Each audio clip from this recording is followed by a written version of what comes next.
Terima kasih. Assalamualaikum warahmatullahi wabarakatuh.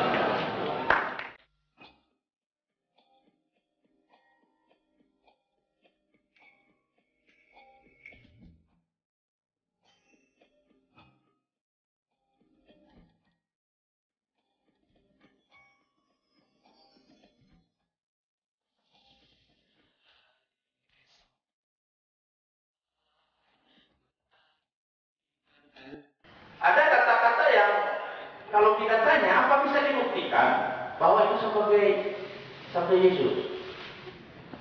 Saya yakin itu nggak akan bisa dibuktikan. Salah satu contoh, misalnya di dalam kitab Matius pasal 19 ayat pasal 17 ayat 19. Kemudian murid-murid Yesus datang dan ketika mereka sendirian dengan dia, bertanyalah mereka, mengapa kami tidak dapat mengusir setan itu? Ia berkata kepada mereka, karena kamu kurang percaya. Sebab aku berkata kepadamu, sesungguhnya sekiranya kamu mempunyai iman sebesar biji sesawi saja, kamu dapat berkata kepada gunung ini, pindahlah dari tempat ini ke sana. Maka gunung itu akan pindah dan tidak akan ada lagi yang mustahil buat kamu. Saya kira ini nonsense. Nggak mungkin ini dilaksanakan. Mau beriman seluas langit dan bumi pun, ini nggak akan mungkin seorang bisa melakukan ini. Ini mustahil. Oleh sebab itu, saya mengkategorikan ini bukan sabda Yesus. Kemudian yang berikut, satu contoh lagi di dalam kitab Markus, pasal 16. Ayat 16 sampai 20. Di sini dikatakan, siapa yang percaya dan dibaptis akan diselamatkan, tetapi siapa yang tidak percaya akan dihukum. Tanda-tanda ini akan menyertai orang-orang percaya. Mereka akan mengusir setan-setan demi namaku. Mereka akan berbicara dalam bahasa-bahasa yang baru bagi mereka. Ini juga mustahil. Orang beriman harus bisa bicara dalam bahasa baru. Berapa bahasa di dunia ini? Ada di Sulawesi aja ada berapa? Bahasa Gorontalo, ada bahasa Sangit, ada bahasa Bugis, ada bahasa Polako, macam-macam. Orang yang beriman harus bisa bicara bahasa bawah saja. Ini mustahil. Apalagi yang berikutnya. Di sini dikatakan. Jadi maka dia lagi, iya. Mereka akan memegang ular. Dan sekalipun mereka minum racun maut, mereka tidak akan mendapat celaka. Saya pernah tantang, ada 8 pendeta yang berdebat sama saya suruh minum baikon, pada takut. Benar. Apalagi pil cyanida. Pil cyanida sedikit aja sudah innalillahi. Jadi ini saya golongkan ini yang menyusup ke dalam, bukan sabda Yesus. Oleh sebab itu, Maha besar Allah. Dengan firman-Nya Allah sudah mengatakan di dalam Al-Quran, banyak sekali yang saya kata di sini, tapi untuk menghemat waktu, Allah menyatakan, wala talbisul haqqa bil batil wa taktumul haqqa wa antum ta'lamun. Janganlah kamu mencampur adukan yang hak dengan yang batil, sedangkan kamu sembunyikan yang hak, padahal kamu tahu. Jadi ada penyembunyian. Itu ayatnya jelas di dalam surat Al-Baqarah ayat 42. Kemudian siapa yang punya ular? Itu Allah menunjuk kepada satu bangsa yang pernah saya diskusikan dengan panjang dengan Pak moderator waktu pertemuan kita di situ. Allah menyatakan, wa minal ladzina hadu yuharrifuna al-kalima 'an mawadhi'i. Dan di antara orang Yahudi, mereka menggeser-geser kata-kata dari tata letaknya yang sebenarnya. Jadi mereka merusak agama. Salah satu yang mereka rusak begini, di dalam surat Al-Baqarah ayat 59 dan 58 sampai 59. Wa idh qulna udkhulu hadhihi al-qaryata faqulu minha haythu syi'tum ragadan wa udkhulul baba sujada wa qulu hittatun naghfir lakum khatayakum wa sanazidul muhsinin. Akhirnya apa? Fa baddala alladziina zalamu qawlan ghaira alladzi qila lahum. Ketika kami katakan masukilah kampung itu, kemudian makanlah apa yang di kampung itu sesuai dengan kemampuan kamu. Kemudian sambil bersujud beribadah kepada Allah, akhirnya apa? Kata-kata itu diganti. Fabaddala alladziina zalamu qawlan ghayra alladzi qila lahum. Maka orang-orang zalim mengganti kata-kata itu dengan kata yang tidak pernah diucapkan Allah kepada mereka. Jadi di situ persoalan. Oleh sebab itu apa-apa ada ibu-ibu, terutama para pembicara dari pihak Kristiani, kami mohon penjelasan. Bagaimana cara bapak-bapak mempertahankan bahwa perjanjian baru itu firman Allah? Kami mohon penjelasan. Saya kira demikian. Hadallahi wa iyyakum. Wabillahi taufiq wal hidayah. Assalamualaikum warahmatullahi wabarakatuh.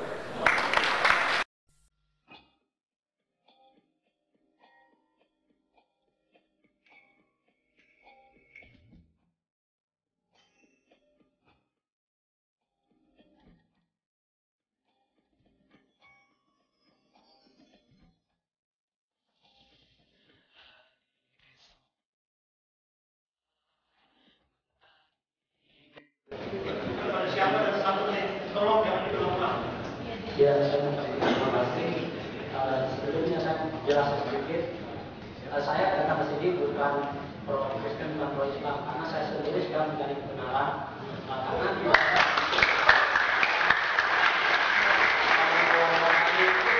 dan agama, ya dari konsep berubah, terus saya sendiri masih di Islam, kami masih bertahan untuk Kristen. Nah, saya lagi mempelajari antara Quran dengan Kristen, dan dialog ini mungkin bisa memberi saya untuk masukan. Nah, pertanyaan saya, itu yang terpikir di pikiran saya begini, tidak mungkin Tuhan menciptakan langit dan bumi itu memberi dua kebenaran. Itu bikin kami bingung, nggak ada.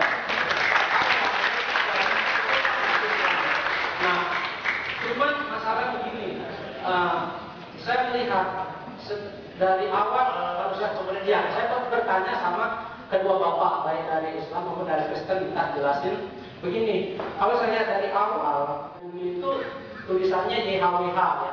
Nah, tapi kenapa?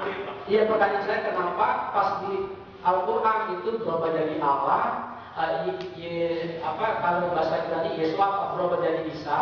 Kemudian di Kristen pun berubah. Kalau di Indonesia saya nggak tahu, kalau di luar negeri itu berubah jadi Allah juga. Kemudian berubah jadi Yesus. Nah, tolong dijelasin yang benar yang mana.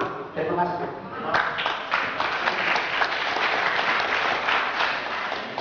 Barangkali ini sekaligus saya bisa menjawab pertanyaan daripada saudara saya, walaupun nanti kemudian saya jelaskan. Yang menjadi persoalan sekarang, itu adalah tentang bahwa yang satu tidak mempertuhankan Yesus, Islam, yang Kristen mempertuhankan Yesus. Mana yang benar, kan ini persoalannya. Nah, itu. Nah, untuk menguji mana yang benar, jangan Alkitab mengaku bahwa dirinya benar, ya. Keyakinan tidak bisa membenarkan dirinya sendiri. Orang Kristen tidak bisa membenarkan bahwa Kristen benar di hadapan orang Islam. Seorang Islam tidak bisa membenarkan dirinya bahwa benar di hadapan orang Kristen. Untuk bisa membuktikan, itu semua adalah klaim-klaim yang seperti yang saya lihatkan, ya kan? Bahwa Islam mengatakan benar, Buddha mengatakan benar, Yahudi mengatakan benar, Islam mengatakan benar. Yang menyembah Yesus mengatakan benar, yang mengatakan Yesus mempertuhankan Yesus kafir juga benar, tidak mungkin. Nah, oleh sebab itu bagaimana penyelesaiannya? Tidak boleh Kristen arogan mengatakan bahwa Alkitab yang benar, tidak boleh Islam arogan mengatakan bahwa Al-Quran yang benar. Oleh sebab itu bagaimana caranya? Kemungkinan akan terjadi dua, baik Islam, Kristen, Buddha maupun apa saja, yaitu bahwa apa yang mereka imani itu boleh benar dan boleh salah. Ini harus dipegang. Contoh, kalau saya beriman bahwa tikus lebih besar daripada gajah, dan saya yakin bahwa saya masuk surga, itu belum tentu. Mengapa? Karena nanti orang mengatakan, Pak, mari saya bawa ke ragunan, diperlihatkan, ini loh tikus. Ah, tidak, saya percaya bahwa tikus itu besar, sebesar lengan. Oh, berarti gajah sebesar kelingking. Dibawa ke ruangan lain, oh, ini loh gajah. Oh, tidak mungkin, gajah itu kecil. Saya tidak bisa bantah, ini adalah kenyataannya. Oleh sebab itu, maka untuk mendukung ini, maka kita harus pergi kepada external evidence, bukti-bukti dari luar. Ya, kalau Islam benar, buktinya mana? Kalau Kristen benar, buktinya mana? Ini Pak, karena dikatakan kalau kamu mengatakan carilah yang benar dan yang benar akan memerdekakanmu. Nah, sekarang ya, yang menjadi persoalan adalah ketika tunggu kalian ini jawaban ini ya, ketika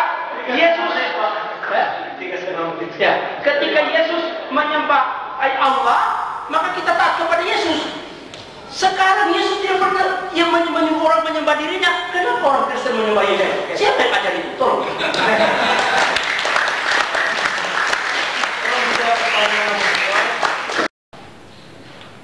Wahyu ini Nabi Musa, lalu kemudian ajaran tauhid ini diselewengkan oleh Farisi dan Saduki, dicampur adukan dengan Hellenisme, lalu melahirkan agama Yahudi. Inilah komunikasi agama Yahudi pertama, sehingga Allah murka kepada Yahudi.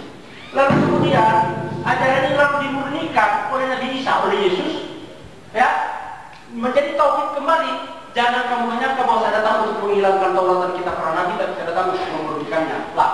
Tetapi saya ketika dimurnikan, lalu kemudian datang Paulus. Paulus itu menyelewengkan ajaran Nabi Isa. Yang tadi ajaran tauhid, lalu diselewengkan dengan ajaran tentang Tuhan Kristus yang mati dan bangkit kembali, menjadilah Kristen. Sehingga Allah mengatakan bahwa ini ajaran ini sesat. Karena dia menyelewengkan ajaran tauhid Nabi Isa, sehingga akhirnya diutuslah Nabi Muhammad SAW untuk kemudian memurnikan ajaran yang sudah diselewengkan ini tadi. Kalau itu kita pahami, bapak-bapak dan ibu dapat memahami apa yang terjadi sekarang dalam jauh ini.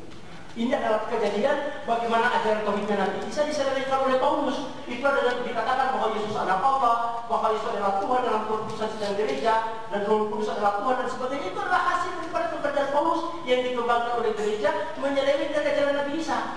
Inilah yang sehingga datang Islam sekarang ini untuk memurnikan, meluruskan.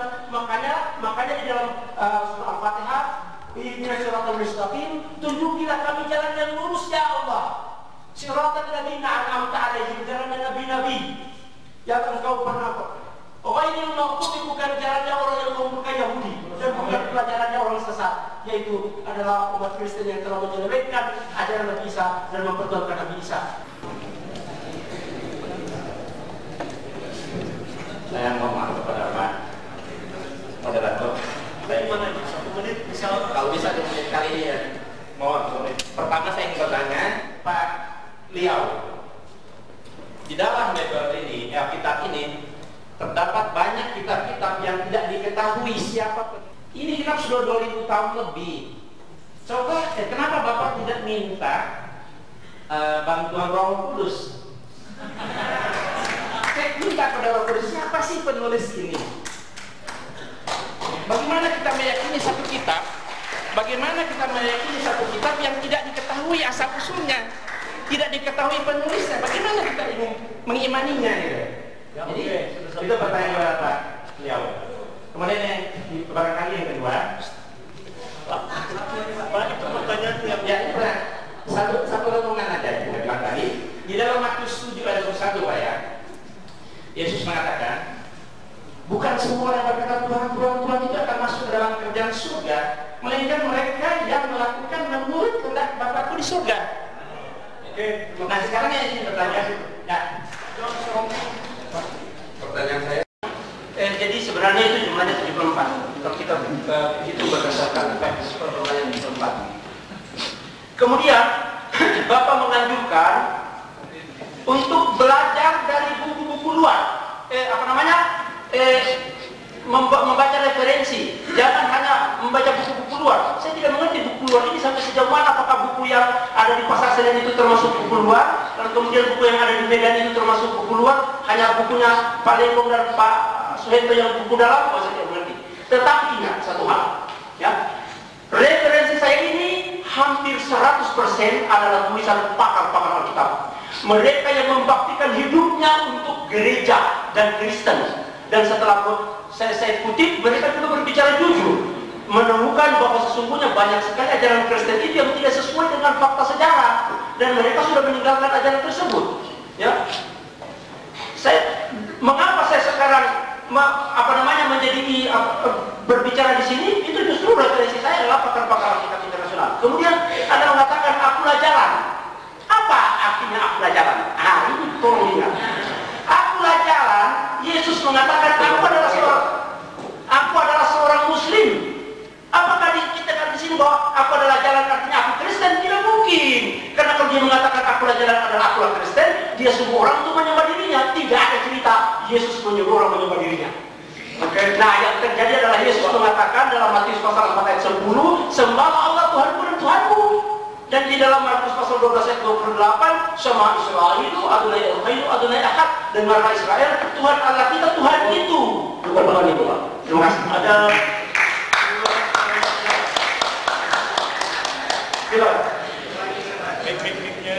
mic-nya. Baik, berarti koreksi pertama benar. Jadi 74 orang ya Pak ya. Berarti sana salah ya. Itu bukan 76 orang dokter teolog ya. Yang di spanduk maksud saya. ya sudah. Oke.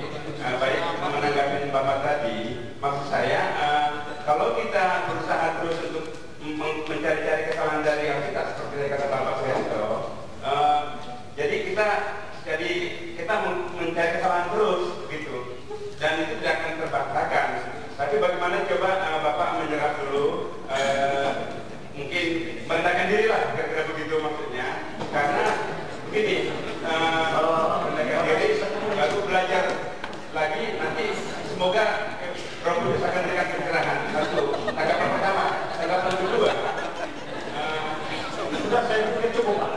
Baik, kalau gitu karena moderator cukup baik. Oke. Terima kasih. Saya mau tanya kepada saudara, tolong berikan saya satu kalimat kiriman Roh Kudus untuk Anda. Saya berikan saya satu kalimat Roh Kudus. Itu Roh Kudus itu cuma cerita. Di zaman Yesus tidak ada Roh Kudus. Silakan buka Injil, murid-murid Apollo, murid-murid Yohanes Pembaptis. Ketika ditanya oleh Paulus, apakah kamu menerima Roh Kudus? Muridnya Paulus Yohanes Pembaptis mengatakan, wah, saya tidak tahu apa itu Roh Kudus. Kok Anda mengaku tahu Roh Kudus, sedangkan orang di zaman Yesus tidak tahu Roh Kudus? Kok Anda mengaku tahu Roh Kudus? Mana buktinya ada Roh Kudus? Berikan saya. Dalam bukunya, Paul Philip dalam bukunya History of Christian Thought mengatakan bahwa pembaptisan di zamannya Yesus itu dibaptis atas nama Yesus. Nanti kemudian sudah dipertuhan itu Roh Kudus, baru ada pembaptisan atas nama Roh Kudus. Kemudian Gregory of Nazianzus di abad keempat itu bingung menjelaskan tentang Roh Kudus. Ya, dia dalam buku Karen Armstrong dia mengatakan bahwa apakah Roh Kudus itu Tuhan atau makhluk atau tenaga, tidak ada yang tahu. Saya teruskan untuk kasih. Ditanyakan apa agamanya Yesus. Ini penting sekali bagi kita untuk umat Kristen maupun umat Islam. Untuk pegangan kita, agamanya Yesus itu adalah agama tauhid, yaitu hanya menyembah Allah. Di dalam Matius pasal 4 ayat dan banyak sekali Yesus itu menyuruh kita untuk menyembah Allah. Makanya saya heran, mengapa Yesus menyuruh kita menyembah Allah, kok Kristen menyembah Yesus? Itu siapa punya ajaran itu? Jadi kan Yesus itu kalau kita mengaku sebagai pengikut Yesus, mestinya kita menyembah Allah seperti Yesus. Ya kan? Sudah itu lagi mengenai itu tadi ayat 1 Yohanes tadi, itu kan di dalam di sini di Revised Version of the Bible sudah mengatakan bahwa the King James Version has great defect. King James itu yang sekarang punya Alkitab yang Bapak pegang itu banyak kesalahannya.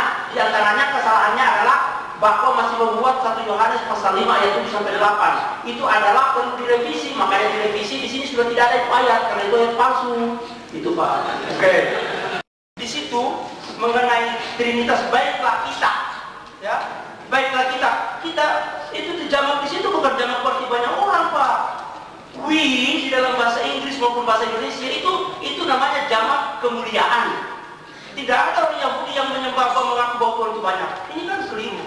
Yang kedua, di dalam Matius pasal 28 ayat 19, sekali lagi saya katakan itu kan sudah dibuktikan di dalam The Five Gospel ini bahwa itu adalah palsu. Bahwa itu hanyalah ciptaan Paulus yang kemudian diselipkan ke dalam Injil. Kenapa? Yesus tidak mungkin di zaman Yesus tidak ada pembaptisan atas nama Bapa dan Anak dan Roh Kudus, tidak ada Pak. Silakan buka buku sejarah dan Alkitab, tidak ada pembaptisan atas nama Bapa dan Anak dan Roh Kudus.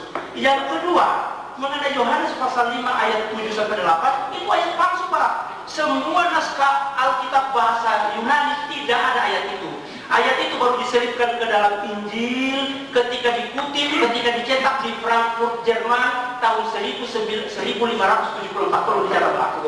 Itu baru diselipkan ke dalam Alkitab ketika dicetak di Frankfurt, Jerman tahun 1574. Terima kasih. Silakan. Terima kasih. Pertanyaan saya tujukan kepada Bapak Lepo karena saya mendengar uraian dari beliau. Tadi menurut Bapak Lepo menguraikan bahwa penulis penulisan ayat-ayat Bible itu mendapat tuntunan dari Tuhan. Saya sempat mempelajari beberapa ayat di Bible yang saya menyarankan itu memiliki seperti berbau gaya bahasa berbau seksualitas. Yang saya ingin tanyakan, apakah dalam tuntunan penulisan ayat-ayat Bible tersebut, apakah Tuhan dalam tanda kutip itu tidak memiliki istilah-istilah yang lebih halus, sehingga untuk Bible ini kalau kita baca sekarang ini, kalau menurut saya itu untuk anak-anak di bawah umur itu kurang bisa masuk gitu Pak. Jadi bisa mempengaruhi psikologi mereka. Saya sini bisa mencontohkan seperti dalam Yezekiel 23 dan Kidung Agung pasal 7. Sekian.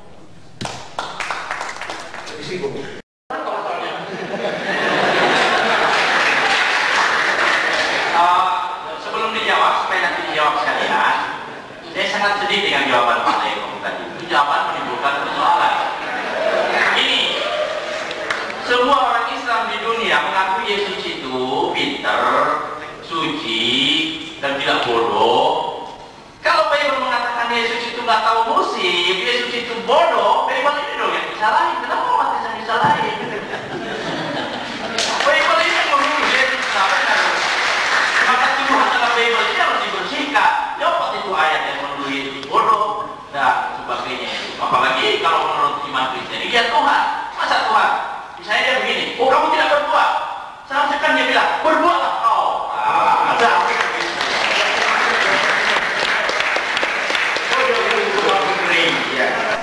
Justru Yesus membuktikan bahwa dia Tuhan dengan mengutuk dan pohon itu kering.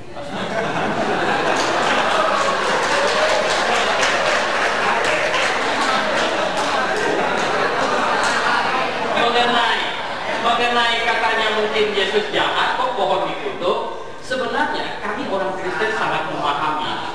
Itu waktu itu Tuhan Yesus sedang sindir murid-muridnya, karena murid-muridnya ikut dia. Maksudnya itu begini, kalau orang tidak menghasilkan buah, maksudnya itu buah kehidupan, yaitu menghasilkan kasih dan yang lain-lain. Ya orang bisa seperti pohon ini. Begitu. Oke. Konteksnya Yesus lapar.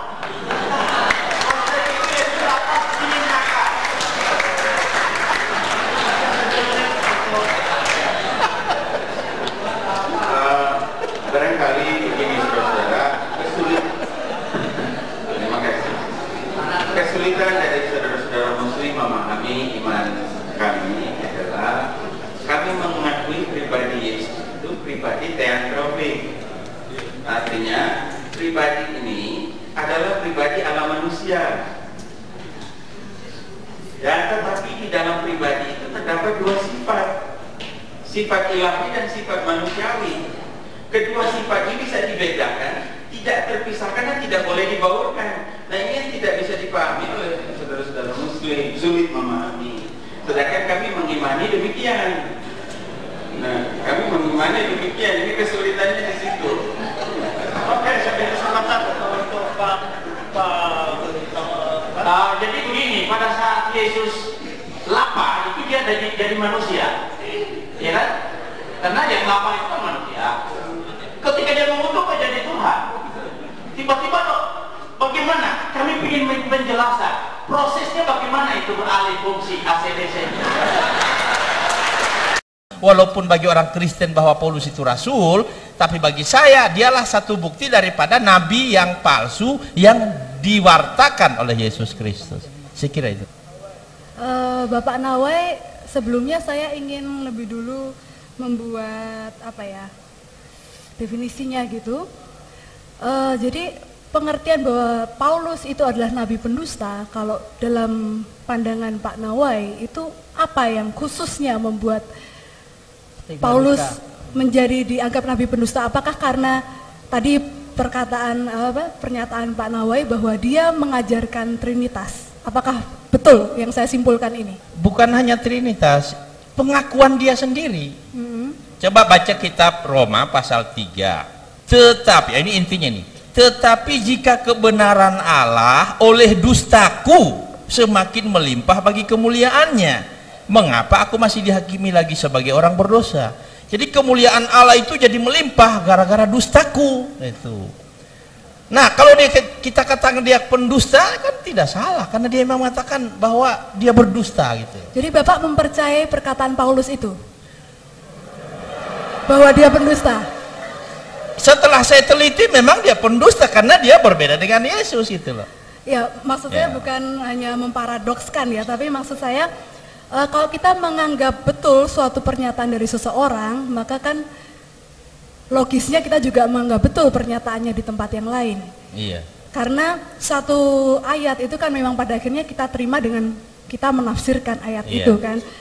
Karena di dalam ayat yang lain mungkin Bapak bisa membaca dalam Kisah Para Rasul 24 ayat yang ke-16. Di sini Paulus memberi kesaksian di hadapan Felix ketika dia disidang, ya, disidang karena imannya. Dia mengatakan, sebab itu aku senantiasa berusaha untuk hidup dengan hati nurani yang murni di hadapan Allah dan manusia. Ya, jadi bisa saja untuk sementara ya Pak, ayat yang Bapak baca tadi tentang ketidakbenaranku itu, yang tadi itu kan bisa kita baca mungkin dengan konteks yang lain. Tetapi saya ingin menanggapi pernyataan bahwa karena Paulus mengajarkan Trinitas, maka dia disebut nabi palsu. Nah, barangkali kita bisa melihat ke sejarah bahwa Trinitas itu juga ada sejarahnya. Karena pada awalnya kekristenan yang awal, itu adalah Judeo-Kristen tadi, itu mewarisi konsep kealahan seperti orang Yahudi. Tetapi kemudian setelah Kaisar Konstantin menjadi Kristen, dan kemudian Kristen dijadikan agama negara, maka pada tahun 325 itu mulai dirumuskan bahwa Yesus itu satu hakikat dengan Allah. Jadi itu sejarahnya baru tahun 325, Paulus sudah tidak ada pada tahun itu. Dan kemudian tahun 381 Konsili Konstantinopel baru mengatakan bahwa Roh Kudus itu satu hakikat dengan Allah. Baru tercipta Trinitas. Jadi pada saat itu Paulus sudah tidak ada. Dan saya bisa buktikan dari apa yang Paulus tulis sendiri bahwa dia tidak pernah mengajarkan selain tauhid. Kita bisa baca dalam 1 Korintus 8 ayat 6. Ini tulisan Paulus ya, mengatakan bahwa namun bagi kita hanya ada satu Allah saja, yaitu Bapa.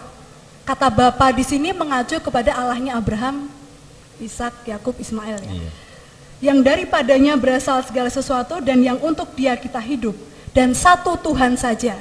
Tadi kita sudah sepakati bahwa Tuhan itu kita baca Tuhan.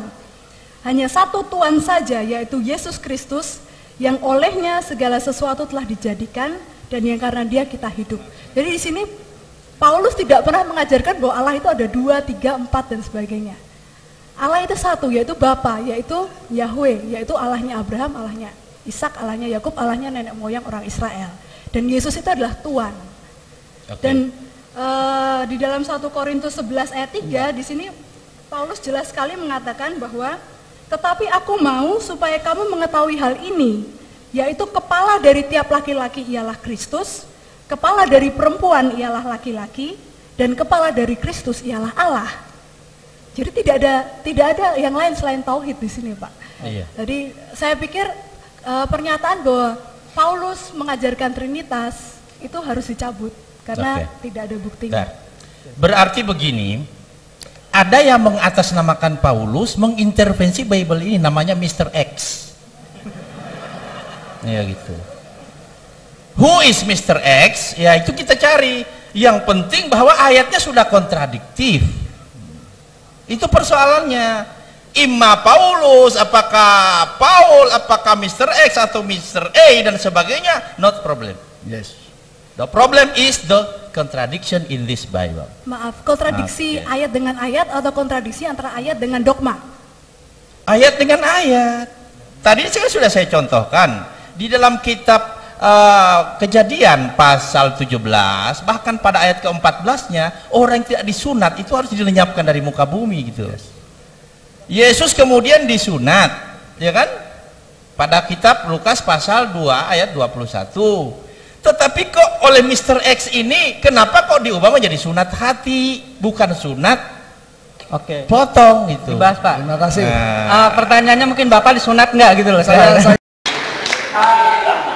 Ini yang harus dijelaskan dalam itu kemudian mengenai ketuhanan Yesus dan bahwa Yesus itu 100% manusia 100% Tuhan. Seakan-akan ini Yesus yang mengajarkan, hai umatku Israel, saya adalah Tuhan dan saya adalah 100% manusia 100% Tuhan. Tetapi bapak-bapak perlu tahu dan ibu-ibu bahwa Yesus menjadi Tuhan itu bukan dari wahyu tapi berdasarkan SK.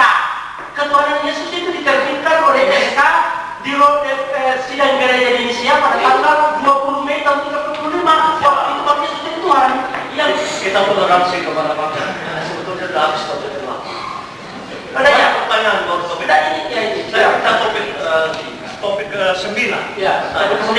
Ya. Tadi itu masih topik ke-8. Nah, sekarang masuk ke topik ke-9. Ya.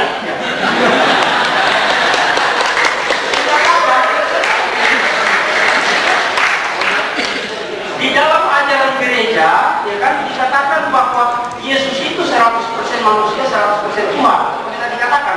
Padahal itu bukan ajaran Yesus, itu adalah keputusan sidang gereja di Efesus pada tahun 431. We confess that our Lord Jesus Christ, only begotten Son, to be perfect 100% God, perfect 100% man. Jadi 100% manusia, 100% Tuhan, itu keputusan gereja, bukan ajaran agama. Dan Yesus tidak pernah mengajarkan. Tolong komentarnya Pak. Oke.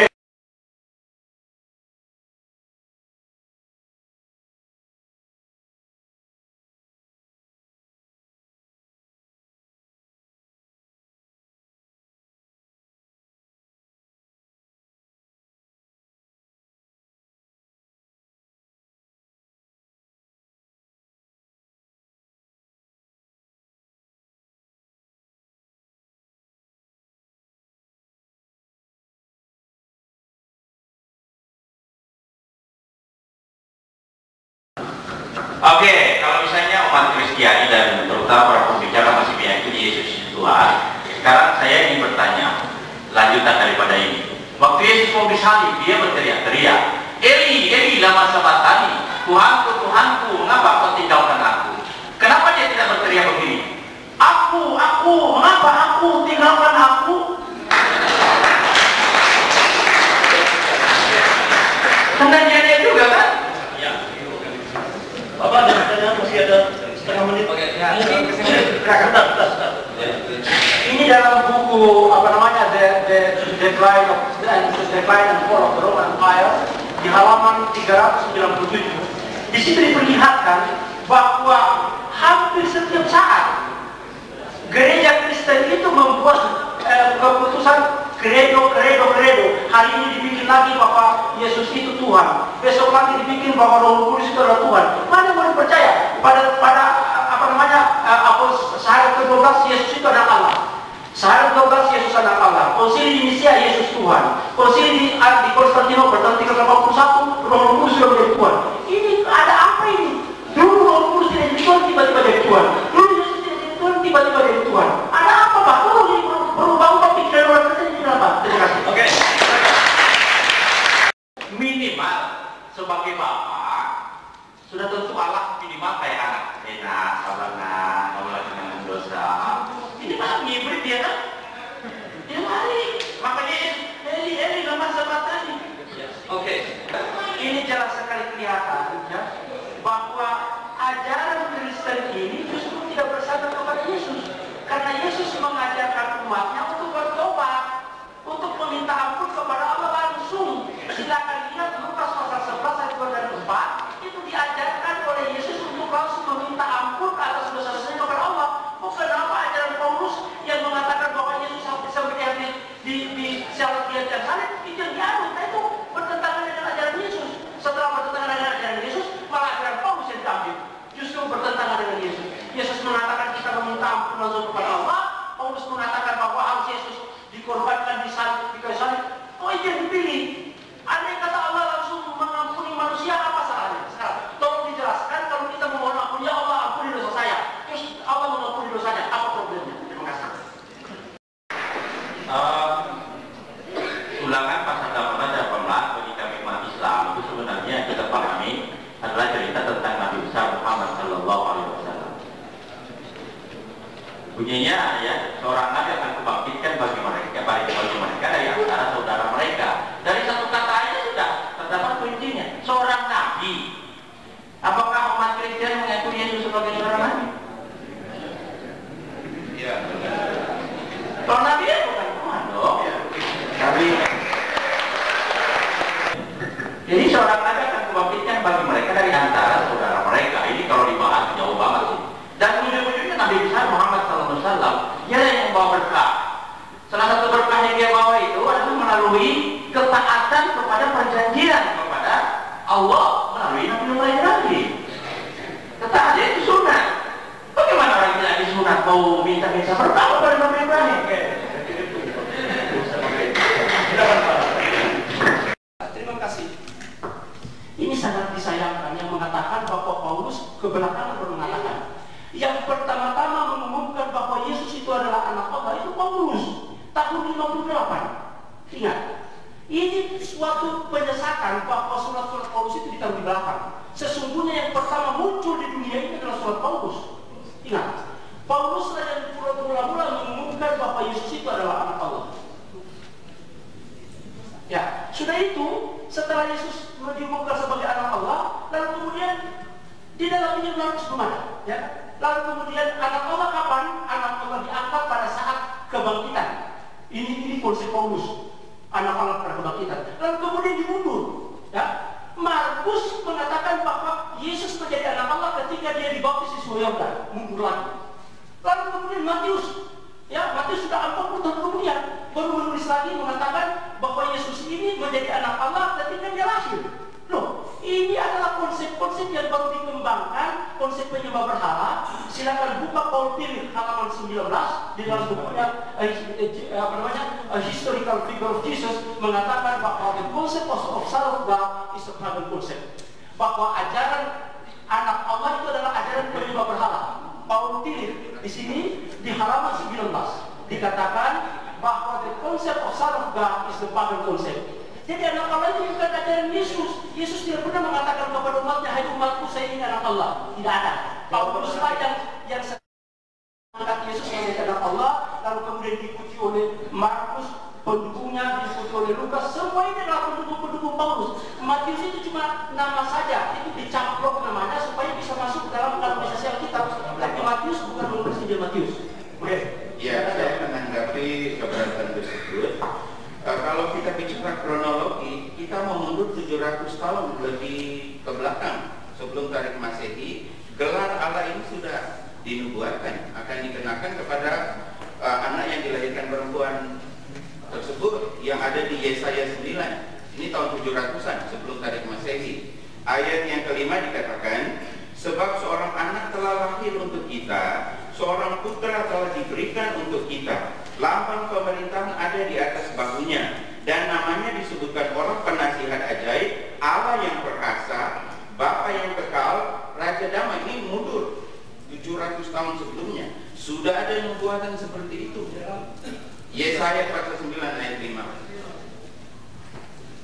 Jadi ini Bahkan sebelum Yesus lahir. Sebelum Yesus lahir sudah disebutkan, dia akan disebut yang kudus, anak Allah. Kemudian Yohanes 1 ayat 1 jelas bilang pada mulanya adalah firman atau kalam.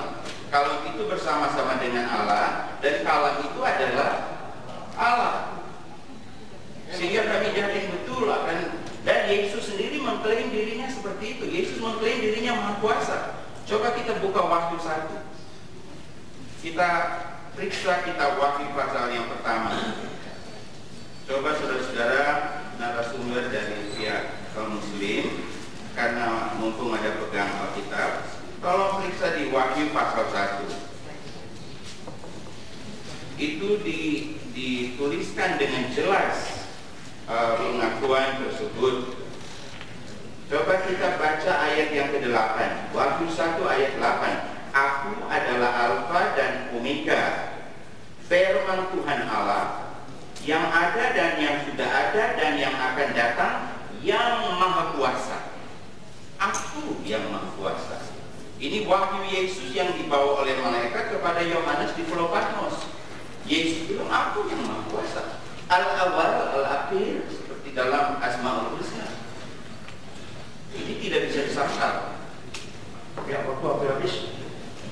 saya mau menambahkan, tadi berkali-kali Pak Munir berkata bahwa ini kitab ini seperti perjanjian lama sudah dipalsukan oleh Saduki segala macam.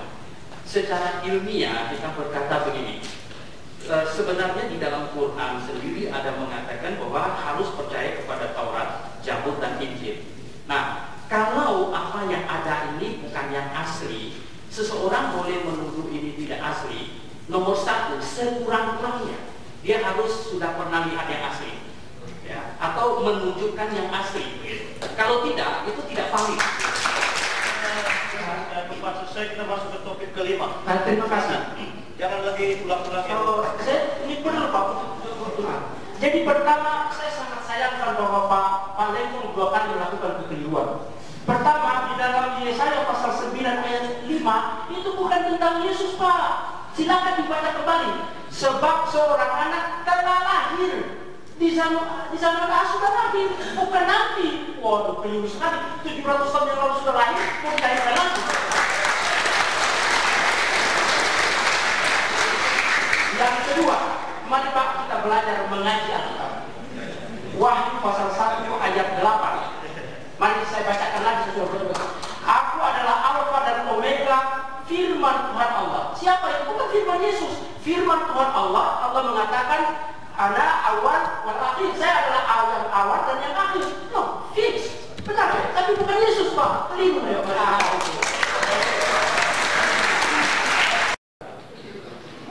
Kemudian di sini dikatakan bahwa kejatuhan manusia dan janji penyelamatan sehingga Bapak mengutus Mesias sebagai penebus dosa. Kan begitu. Jadi Yesus ini datang ke dunia sebagai penebus. Jadi Allah katakan saja misalnya seperti kayak pegadaian, ya kan? Bahwa kita manusia ini digembok dalam berangkas pegadaian. Lalu kemudian Allah harus membayar manusia ini dengan Yesus, dari Yesus. Jadi Yesus ini katakan seperti uang. Jadi Allah manusia yang datang untuk menebus manusia. Sekarang saya mau tanya, tolong dijelaskan, yang pemilik rumah pegadaian itu siapa? Siapa yang sedemikian kuasa sehingga Yesus harus datang? Sehingga Allah harus datang? Artinya Allah datang memohon, tolong kasih manusia dilepaskan. Ini saya kasih darahnya Yesus. Loh, siapa pemilik pegadaian yang bisa berkuasa mengatur dari Allah? 10 menit 7 orang. Yang kemudian 10 menit 2 orang. Tidak apa-apa, saya teruskan lagi. Kemudian di sini dikatakan bahwa Yesus ini datang untuk karena sebagai orang yang tidak berdosa. Tetapi itu bertentangan. Kalau kita lihat di dalam Injil Matius pasal 6 ayat 9 sampai 12 dan Lukas pasal 11 ayat 2 sampai dengan 4, di situ dilihat bahwa Yesus itu setiap hari berdoa memohon ampun kepada Tuhan. Bagaimana mungkin dia mau menjadi juru selamat, dia juga minta ampun kepada Tuhan. Kemudian di situ dikatakan bahwa 74 pakar mengapa 27 buku yang memiliki hubungan dengan apostolik, ya kan? Nah, sekarang dikatakan bahwa mereka yang menulis Injil itu mendapat bimbingan dari Roh Kudus, kan begitu. Tetapi tidak ada bukti bahwa Markus diwahyu oleh Roh Kudus. Tidak ada bukti bahwa Lukas mendapat wahyu dari Roh Kudus, mendapat inspirasi Roh Kudus. Kok Injilnya diterima? Barnabas, sekali lagi, Barnabas yang penuh dengan Roh Kudus di dalam Kisah Para Rasul pasal 11 ayat 24. Oh, ditolak mentah-mentah, Injilnya ada apa? Kan begitu. Ini Injil Barnabas itu hebat sekali. 4 kali dikutuk, lebih daripada Injil lain, ya. Di dalam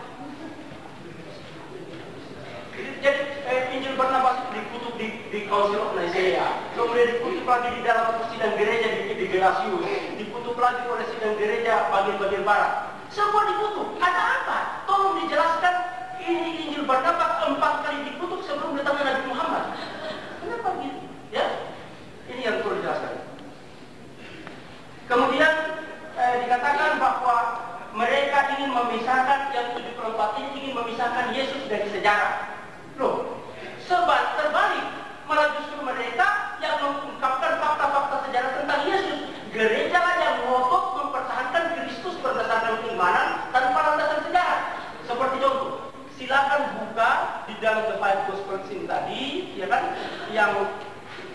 yang halaman 7, ya kan? Di situ dikatakan mengenai syahadat 12, ya kan? I believe in Jesus Christ, God's only Son, our Lord. Siapa yang mengatakan bahwa Yesus anak Allah? Ini kan Paulus. Apa kemudian mau polis dulu? Satu menit. Kalau itu 5 menit lagi supaya adil lah. Sama saja.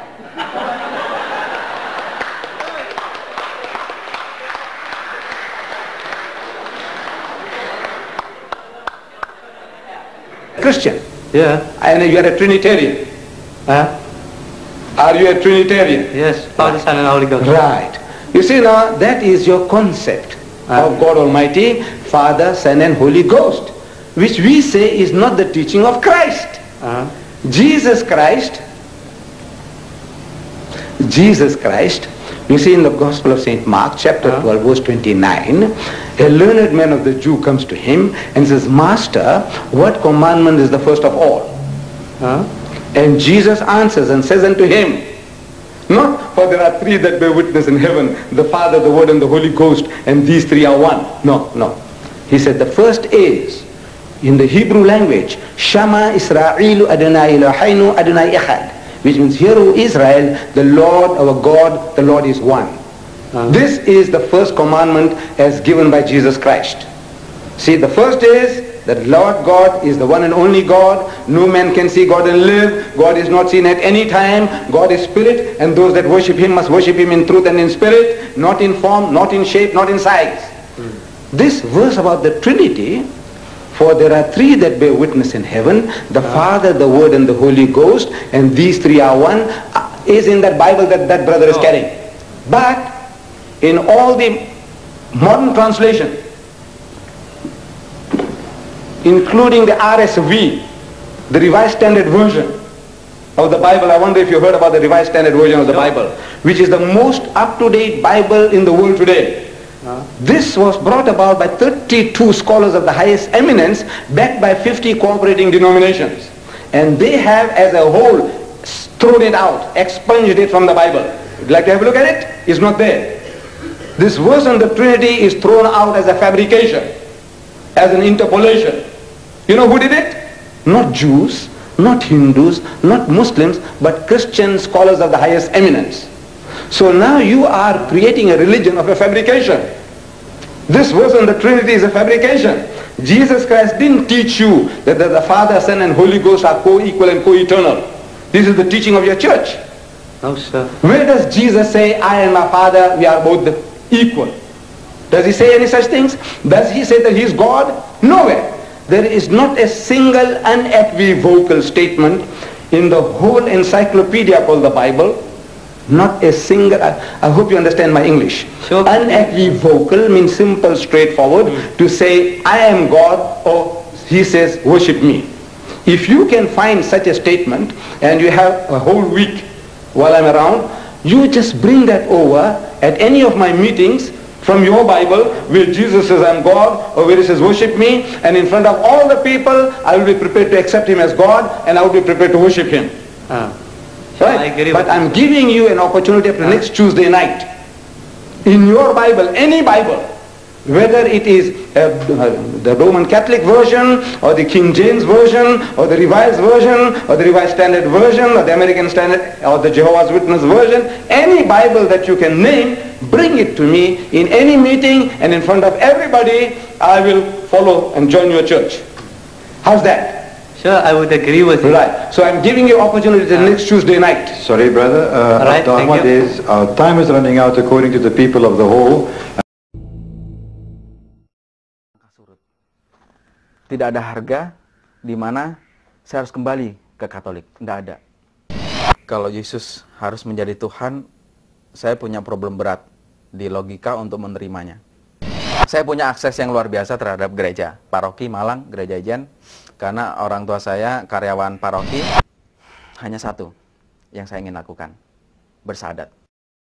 Inna ad-dina 'inda Allahil Islam wa ma ikhtalafa alladhina utul kitaba illa min ba'di ma ja'ahumul العلم بغيا بينهم ومن يكفر بآيات الله فإن الله سريع الحساب. أشهد أن لا إله إلا الله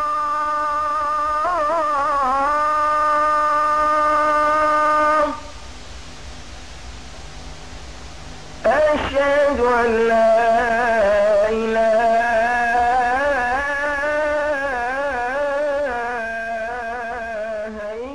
إلا الله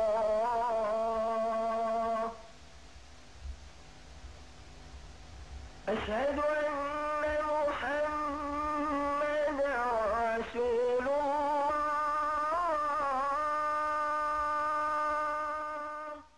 Dari Bahodin Modare dialog dari Bahodin Modare dengan Antonio Muslimi Duri. Itu saya baru pertama kenalnya Islam. Lama sekali saya menyentuh Islam itu karena ada banyak hal yang membuat saya tidak menganggap Islam sebagai alternatif pilihan setelah keraguan terhadap Kristen itu muncul.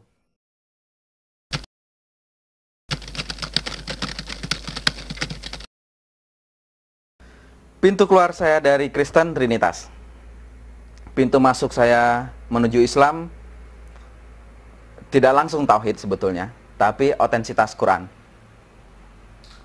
Jadi kalau dibuat bagannya Trinitas awal keraguan saya, kemudian itu bersambung, penelitian analisa tentang Trinitas itu bersambung kepada masalah otentitas Bible sebagai kitab yang suci. Bible tidak boleh menjadi kitab yang setengah suci, tapi dia harus benar-benar otentik. Lalu jalannya menuju kepada otentitas Quran, baru ke tauhid.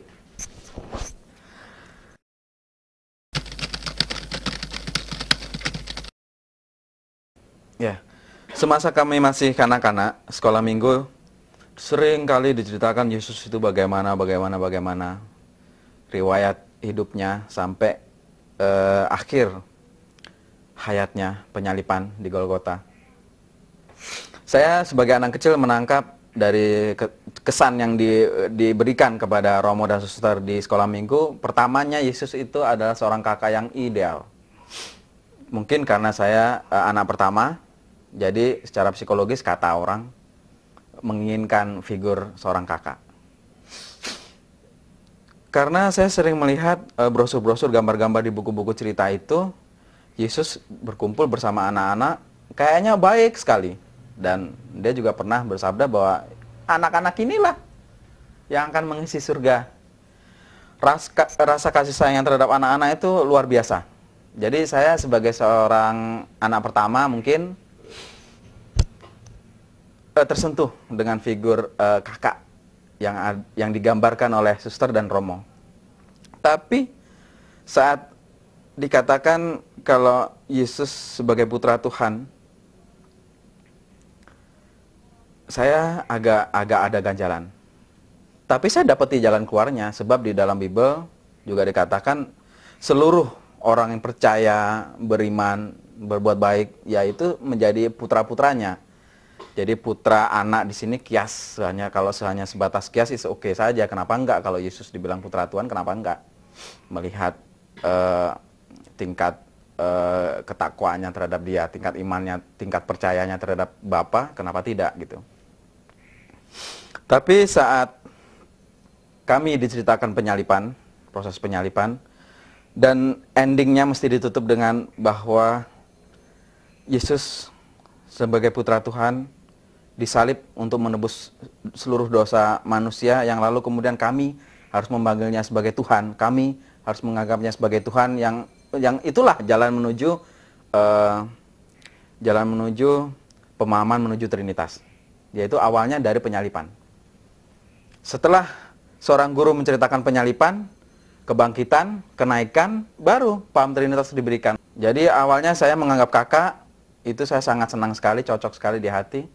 Ketika diperintahkan untuk menganggapnya sebagai putra Tuhan, itu juga nggak masalah. Tapi ketika saya disuruh untuk meyakini bahwa dia adalah Tuhan, atau Tuhan yang menjelma, atau inkarnasi Tuhan, atau putra yang bersatu dengan dia dan menjadi Tuhan. Banyak sekali istilah yang diangkat dalam topik Trinitas ini. Ada unsur, ada pribadi. Saya merasakan sebuah ganjalan yang serius. Saya selalu, akal saya bertanya-tanya, bagaimana bisa, bagaimana caranya, kenapa begitu, bagaimana prosesnya. Kalau Yesus harus menjadi Tuhan, saya punya problem berat di logika untuk menerimanya. Oleh karena logika saya tidak mau tunduk, apalagi hati saya. Orang bilang iman itu percaya dulu baru tahu. Tapi logika saya ketika itu menolak ini. Iman itu berasal dari pengetahuan. Itu awalnya. Look, here, I have in my hand this Bible, which Brother Swaggart as well as many Protestants do not accept as the Word of God. This is the Roman Catholic version of the Bible, the Douay or Reims version of the Bible. This Bible has 73 books. This is an encyclopedia of 73 books, 7 more than one which Brother Swaggart takes oath on, the King James Version. This is the King James Version. He takes oath by it. In his Evangelist magazine, December 1985, somebody questions Brother Swaggart about the Bible being the Word of God. And he says, Word of God, and in bracket, I refer to the King James Version. In your Evangelist of December 85, the King James Version. The King James Version has thrown out those 7 extra books. Thrown out. In other words, those 7 extra books, the Protestants do not accept as the Word of God. You use certain technical terms like Apocrypha, which the masses of Christendom do not know. What is this Apocrypha? Apocrypha means doubtful, weak, not deserve to be in the book of God. As such, the Protestants threw it out as a fabrication. These 7 books are thrown out from here. So this version, the Christian Protestants will not accept as the Word of God. Am I correct? This is not the Word of God. So we put it aside. I agree with you. What you tell me, I accept. You say it's not the Word of God, I say I agree with you and I put it aside. Now you tell me that this is the Word of God, the King James Version, with its 66 books. This was first published in 1611 by order of His Majesty King James, whose name is still based today. Authorized version, authorized by who? Not God Almighty, by King James. He authorized it, not God Almighty. Now, it goes back to the ancient manuscripts. I am told, what is ancient? It says 400 to 600 years after Jesus is ancient. Now we have access to the most ancient manuscripts, most ancient.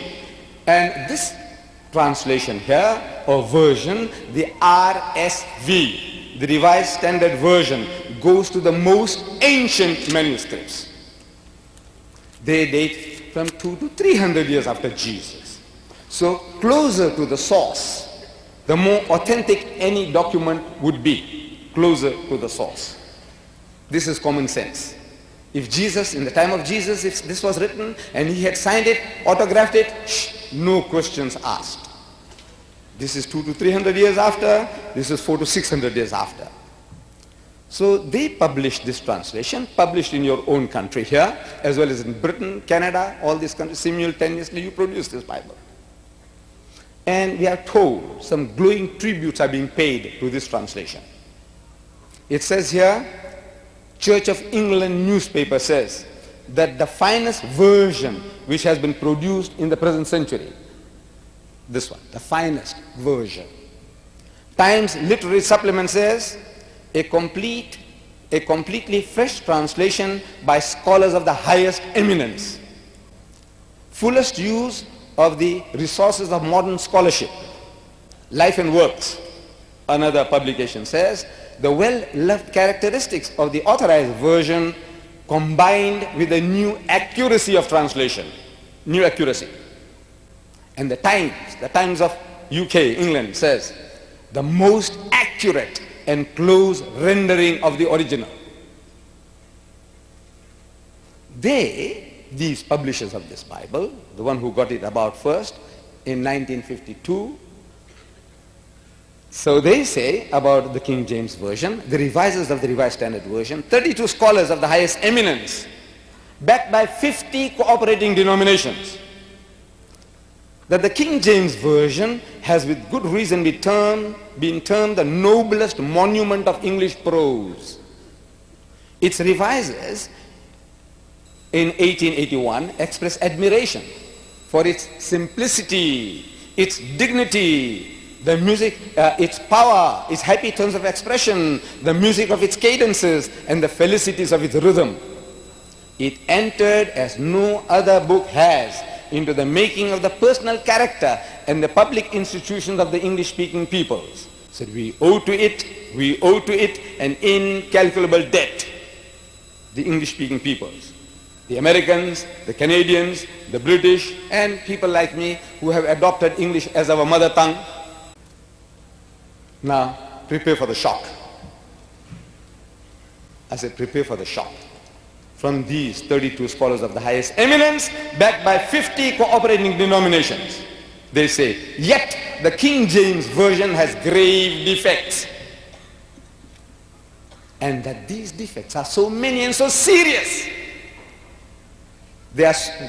These are not my words. They are so many and so serious as to call for revision in the English translation. Calls for revision. And they revised it. And in the revision, the kingpin of the evangelist, the preacher, the hot gospeler, the Bible thumper, John 3:16. No Christian preacher is worth the name if he can't clinch the deal with John 3:16. John 3:16. For God so loved the world, in the Authorized King James Version, that he gave his only begotten Son. My brother Swagart changed the word begotten to unique. This is not from the King James Version. The King James Version says begotten.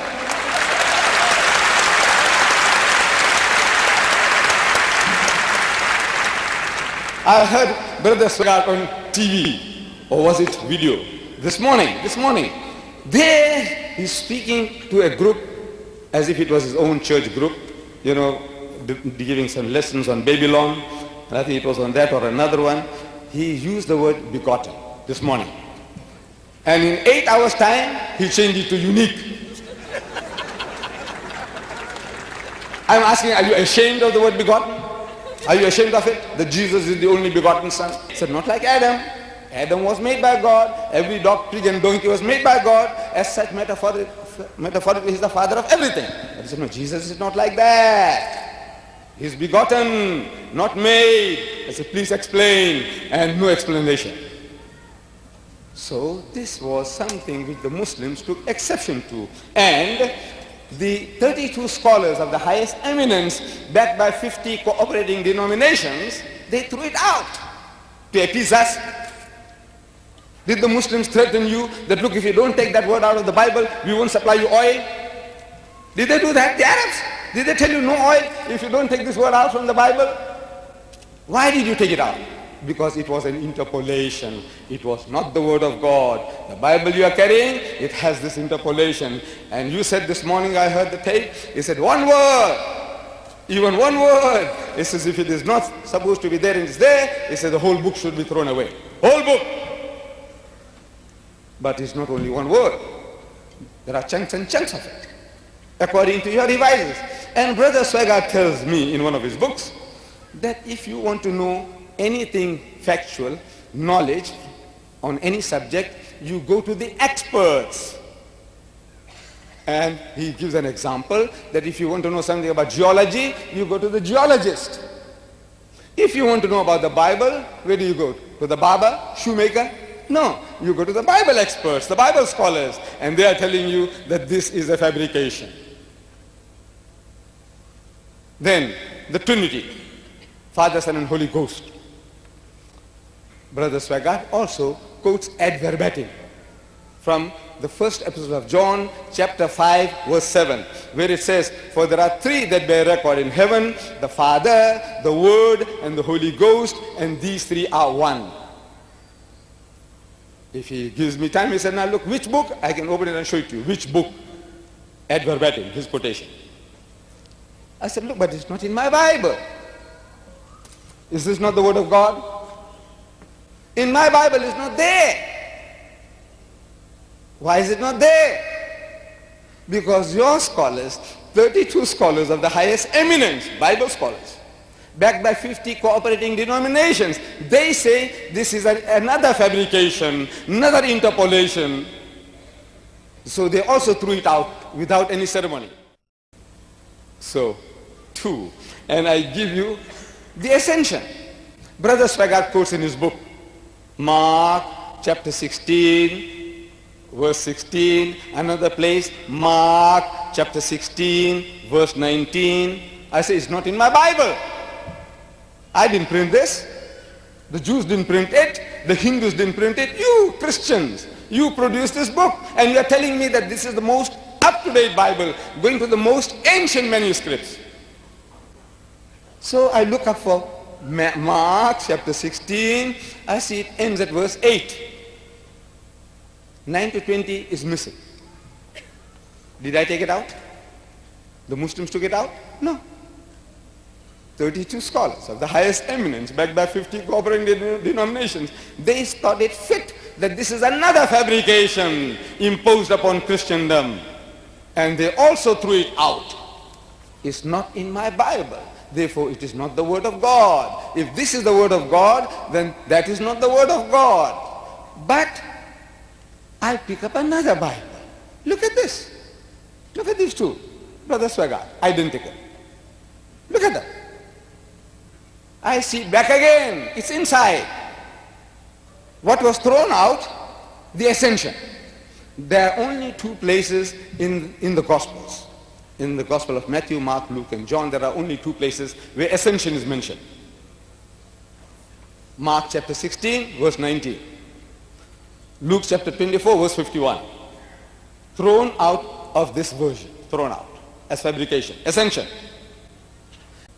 But I buy another Bible, identical Bible, that's to the look, printed by the same printers. I look, and it's there again. What was thrown out, they put it back again. How come? How come? What games are you people playing? Look at this. Back again. This is the 1971 version. Back again. The ordinary people, poor people, they don't know what's going on. What game is being played? Who knows? You read the preface. The learned man, the preacher, he reads the preface, but he won't tell his congregation what he's reading in the preface. In the preface we are told that individuals and two church denominations, they stampeded them, they forced them that they should put it back. If not, they're going to preach against this book to say, look, don't buy this, buy the King James Version. Don't buy this, buy the King James, the most up-to-date Bible going to the most ancient manuscripts. No, don't touch that. This is the safer one because it has everything that you want to preach. To catch the fish. It's easier to catch the fish with this than with this, the bait. You know, the fish, uses, like Dale Carnegie, he tells us in his book, how to win friends and influence people. He says, I like strawberry and cream. I think most Americans do. But he said, when I go fishing, I put a worm to catch the fish. It's not that I love worms, but this is what the fish loves. So I put worm. So now, if you want to catch fish, you've got to use the right bait. Ascension is now restored to the text, says the preface. Why? Not God told them so. God doesn't speak freely to those scholars as freely as he happens to speak, as brother claims, with him. Again and again you read, God comes to him, speaks to him, and he says, son, again, son, which he didn't address his own son Jesus in inverted commas. He never called him son, he speaks in the third person. He says, this is my son in whom I'm well pleased. But to Brother Swaggart, he says, my son, my son, not so freely. So I says, look, this is not the word of God. We say, playing, they said that the church groups, and they, by the meantime, while this was being discovered, they made a net profit of $15 million on this version before they could remove it. 15 million. Brother Swaggart has written some beautiful books. Beautiful books. Incest, pornography, homosexuality, alcohol, Sodom and Gomorrah. And I can't imagine myself doing any better. Beautiful writings. Incest. This is the dark stain on our society, American society. The dark stain on American society. It has reached epidemic proportions. Incest. In my country, the whites of South Africa, according to statistics, 8% of all white people, they commit incest. 8%, 1 in every 12 is committing incest. I don't know what's the percentage here, but Brother Swaggart tells us that it has reached epidemic proportions in your mighty country, America. And he gives examples from the Holy Bible that there are 10 cases of incest in the Holy Bible. I didn't know that. I knew that in the first book of the Bible, Genesis, there were 4 cases. Brother Swaggart's book enlightens me. I got the 5th one in the first book. As if this is a textbook on incest, to tell you what types of incest you can commit. In the book of God, 10 cases of incest. And I'm told that the type of food you eat junky foods, you become a junkie. You read junky stuff, your mind becomes junky. This type of things you read. Can't you see we are getting programmed? Whatever you see, whatever you read, we are getting programmed. You read about incest, incest, incest, father with his daughters, son with his mother, father-in-law with his daughter-in-law, brother with his sister. What is this? 10 cases of incest. You read about incest, incest, incest. Little wonder that it has reached epidemic proportions. You see, Dr. Vernon Jones, an American psychologist of great repute, he carried out experiments on groups of school children to whom certain stories were being read. And he said that these stories made certain slight but permanent changes in character, even in the narrow classroom situation. The type of stories that you read, the type of stories that they read, the things that they see, that is the type of mentality they're going to have. So I said, Book of God, why would God Almighty go out of his way in his holy book to reveal to you 10 cases of incest coupling? 10 cases. So I said, therefore, my dear brothers and sisters, this is not the word of God. The first 5 books, supposed to be the books of Moses, Genesis, Exodus, Leviticus, Numbers, and Deuteronomy. These revisers, scholars of the highest eminence, they are telling us today that Moses didn't write the books. He didn't write the books. He's not the author. He's the author, Genesis, author, the first book of Moses in inverted commas. Exodus, second book of Moses in inverted commas. Leviticus, third book of Moses in inverted commas. Numbers, fourth book of Moses in inverted commas. Deuteronomy, fifth book of Moses in inverted commas. I'm asking, why the inverted commas? What for? Why these inverted commas? They are telling you in a very, very diplomatic, psychological way that these are not our words, we don't believe so, but the common man, the laity, the preachers, the Bible thumpers, the hot gospelers, this is what they believe. That these are the books of Moses, but Moses didn't write them. We don't believe that these are his words, so we put them in inverted commas. It's not the book of Moses. There are more than 700 times in these 5 books. You read the expression, and the Lord said unto Moses, and Moses said unto the Lord, and the Lord said unto Moses, and Moses said unto the Lord. Neither the Lord said this, nor did Moses write it. English, this is your language. This is written in the third person.